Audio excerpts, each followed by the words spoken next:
Every day has the same 24 hours, but most people only have two parts: work and trying to avoid work. This was my reality for years. 16-hour days, completely exhausted, and my evenings were disappearing. But at the same time, I really wanted to be there for my family and find time to work out. And it was only after having my first son, Max, and losing all of my free time that I finally discovered these 8 hacks that completely change how I use my time after work. So with that being said, these are the 8 hacks to stop wasting your evenings and use them for what actually matters. Starting with the first hack to stop wasting your evenings, use your feed to feed your mind. Most people will tell you delete TikTok and social media. I disagree. You can literally learn more online using social media than you'll ever learn in university. But the key is you need to learn how to hack your algorithm, and here's how to do it. Number 1, teach your preferences. Your social media is a mirror to what you've engaged with in the past. So if you want to use your feed to feed your mind, you have to actually tell it. So what I do is I actually search for things I want to learn about. Let's say it's AI or marketing my business or learning a new skill, and I search for videos on that, and then I leave a comment FYP, which stands for For You page, which means feed my algorithm. Now this isn't built into the algorithm. This is just my little sneaky way to hack it together, and it works flawlessly. You'll literally see your feed change within minutes. The second is unfollow accounts. Now this one might hurt some people's feelings, but trust me on it. You're responsible for the energy you bring into your life, meaning certain people's account are making you triggered and making you feel certain ways, so you might have to unfollow them. If you can't do it because you're worried of hurting some feelings, just mute them. I'm a big fan of curating and unfollowing it. I call it a friendventory. Number 3, integrate what you learn. So it's one thing to just learn something. I'm a big fan of saving it, creating collections, and then using that information, trying to teach it to other people, share it. I might use it in a quote on Instagram. I might tell a friend about a story.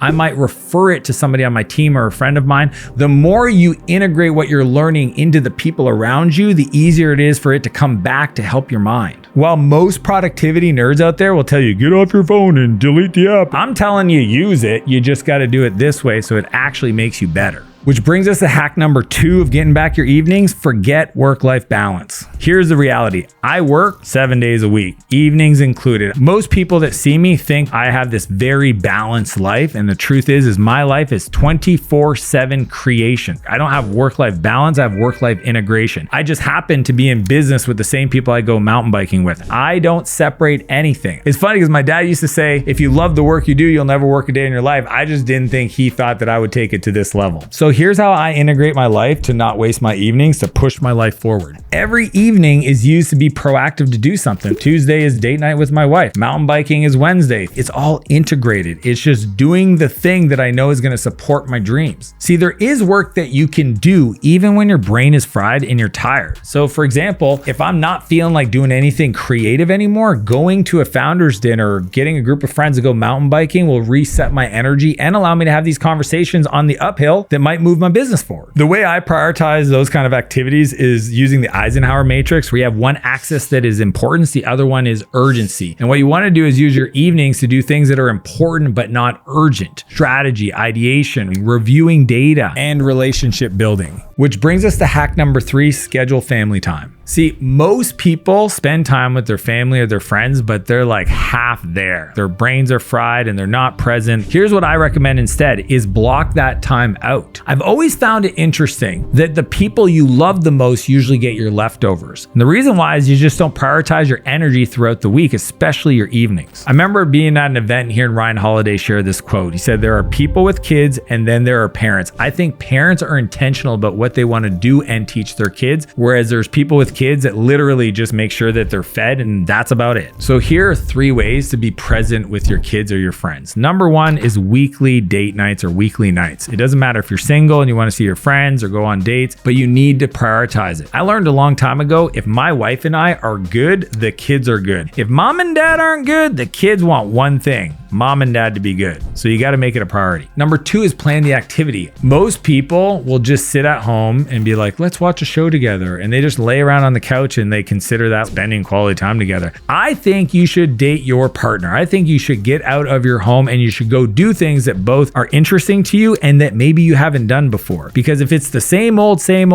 trust me, you're not investing in the relationship. And the third is bedtime routine. I love to put my kids to bed. Why? Because for me, it's in that time. I ask my kids this question every day because I think it's the one thing I got to get them good at, and that's, did you fail today? Tell me about it. And I celebrate it because I believe that winners fail more than losers. And if you don't let your kids fail, they'll grow up as losers. Which brings us to hack number 4, defend your downtime. This was Dan about 13 years ago. I was working 100-hour weeks. I thought it was normal. I thought that frenetic energy is what made me successful. I thought it was my edge. The problem is I literally burned myself out. My body said stop. I got adrenal fatigue and shingles on my back, and the people around me couldn't stand me because I couldn't turn off. What I've learned since then is the downtime is part of the creative process. That is something you want to take advantage of. Hobbies aren't just a break. They're a strategy to success. I'm a better person for my family and my team if I go and do the thing I love to do. So here's how to defend your downtime and create that space for it to breathe. Number 1, you got to block time for hobbies. On your calendar, block it in and put it in. I have the block times in my calendar to do the thing because I'm happier after I get to do those hobbies. The second is pick challenging hobbies. I get it. Some people are into like model trains and origami and all that fun stuff. It's just not for me. I like physical and mentally tough things like mountain biking, wake surfing, snowboarding, hiking, because I get to exhaust my body to tame my mind, and that makes me better for everybody. Number 3, make it reoccurring. You ever have those times where somebody calls you to play ball hockey or pick up basketball and you have such a great time, and for whatever reason, life gets busy and you don't do it again, but you said you would? I'm a big fan of putting it in my calendar and sending the reoccurring invite to everybody that was there so that we don't miss it again. I really believe that consistency compounds, and having that reoccurring calendar that everybody commits to will make it a priority. Which brings us to hack number 5, never eat alone. I learned this crazy idea from Keith Ferrazzi when he wrote about it in a book called Never Eat Alone. As an introverted programmer that'd rather code than talk to another person, the idea of organizing dinners with business people to just invite them to hang out was wild to me. And I remember even Keith went as far in the book to talk about invite people to do workouts. And I'm like, that's the dumbest thing ever. Nobody would ever do that. However, today, if I've never met you, there's no way we're connecting without first doing something hard physically. Usually the founder's hike, because it's just such a beautiful way to go do something that benefits both people and create the space for you to have really great conversations. The meal or founder's dinner takes it to another level. And the cool part is you can invite a lot of people, because the more hands you shake, the more money you make. So one of my favorite ways to do this is if you're going to an event and you don't know anybody, just book a restaurant the night of the event. And then as you meet people throughout the day, just be like, hey, do you got dinner plans? No? Do you want to come to dinner? I've invited a few other people. Then you become the person that brings them together. See, one of the things you'll learn if you study relationships and networking is that loose ties lead to the biggest opportunities. The people you know well already know you and what's available in the world. They're not going to bring you new stuff, but it's the people you just met or haven't seen in a while that will bring you the biggest opportunities to make you money. So I always curate the connections, make sure I invite the right people to the meal, and I introduce everybody to each other. They think that I'm the person that knows everybody really well. They don't realize that I just met them that day. Which brings us to hack number 6, avoid the dragon, don't try to slay it. So the other day I was talking to my buddy who's trying to lose some weight, and he was all frustrated and pissed off because he said his family wouldn't allow him to get rid of the snacks in his house. So he's always catching himself snacking late at night. And I just said to him, they might not let you throw them in the garbage, just remove them from the pantry that you go in 17 times a day. Your environment will always win over your willpower. So here's how you set yourself up to win. Junk food issues,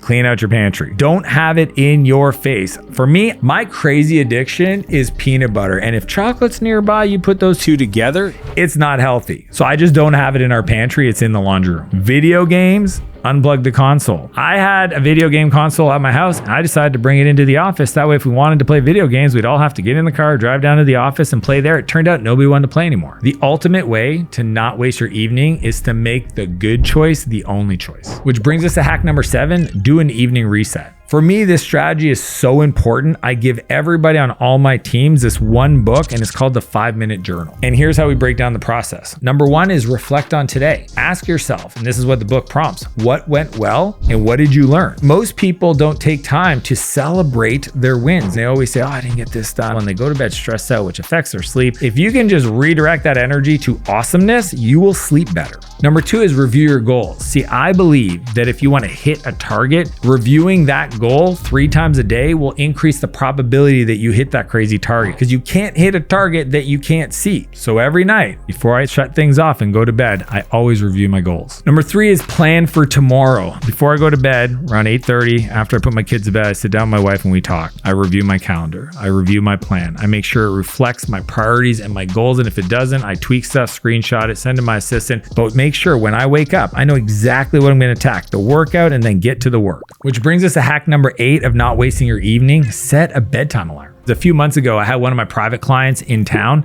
and he mentioned he had his wife. So I said, hey, why don't you guys come over for dinner? And we're in the living room and she starts telling me about how they met. And then she happens to mention that her husband has this bad habit. He literally sets 7 different morning alarms that he uses to snooze to. And it occurred to me that this guy thinks it's normal to wake up and just snooze. That is a big no-no. If you have a hard time waking up on time, then you have to set a nighttime alarm to go to bed. See, your energy today is from decisions you made before. Your choices now determine your energy later. Here's the reality. People see me post at 4 a.m. on Instagram, and most of the time I get up really early, but I get up without an alarm. And when people are surprised by that, I just tell them, oh, it's not that impressive. I just go to bed at 9. I literally have an alarm to tell me go to bed. It's funny because everybody talks about the morning routine, and I understand how important it is to have a process for getting into the creative work and really planning your day. But the end of the day is where we kind of button things up and create this framework for the following day. So in many ways, I think about it as a slingshot to your growth. Most people can stay focused and they have a lot of discipline during the day, but evenings are where the winners are made. If you make these small changes, you'll be unstoppable. So if you want to learn the 13 hacks to be 99% more disciplined, click here and I'll see you on the other side.